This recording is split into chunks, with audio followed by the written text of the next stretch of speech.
समस्या बाहेर आलेल्या आहेत, त्या ठिकाणी रहिवाशांच्या तक्रारी ऐकून घेतात, त्यांचा पुनर्विकास संदर्भात इथे मी सामना करायला नाही आलो, मी लोकांच्या समस्या सोडवायला आलेलो आहे. लोक जे बेघर झाले आहेत, काही लोक प्रकल्प बाधित आहेत, काही लोकांची घरं तोडलेली आहेत, ते मुंबईच्या बाहेर गेलेले आहेत आणि म्हणून एक सामूहिक विकास क्लस्टर डेव्हलपमेंट हाच पर्याय आहे.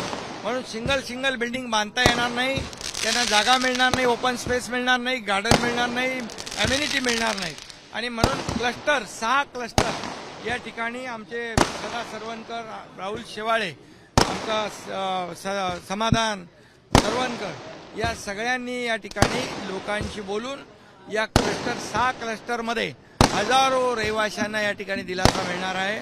मोठी घरं मिळतील, ओपन स्पेस मिळेल, गार्डन, हॉस्पिटल, आरोग्य केंद्र या सगळ्या सुविधा या ठिकाणी मिळतील. म्हणून क्लस्टर हा एकमेव पर्याय जो आहे या मुंबईतल्या दाटीवाटीने बांधलेल्या ज्या इमारती आहेत त्यांचा पुनर्विकास करण्यासाठी क्लस्टर डेव्हलपमेंट जे ठाण्यामध्ये आम्ही सुरू केल्या, आता इमारतींची कामं सुरू झाली, तसंच मुंबईमध्ये देखील या सर्व एकत्र 6,6 हजार स्क्वेअर मीटरचं एक क्लस्टर अशा प्रकारचे 6 क्लस्टर इथं होत आहेत.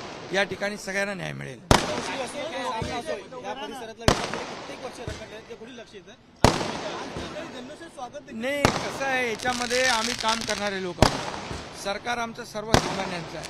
हाऊसिंग डिपार्टमेंट आता माझ्याकडे आहे, त्यामुळे आम्ही मुख्यमंत्र्यांच्या मार्गदर्शनाखाली या संपूर्ण मुंबईचा कायापालट करण्याचा आमचा मानस आहे आणि आमची भूमिका आहे, आमचा संकल्प आहे.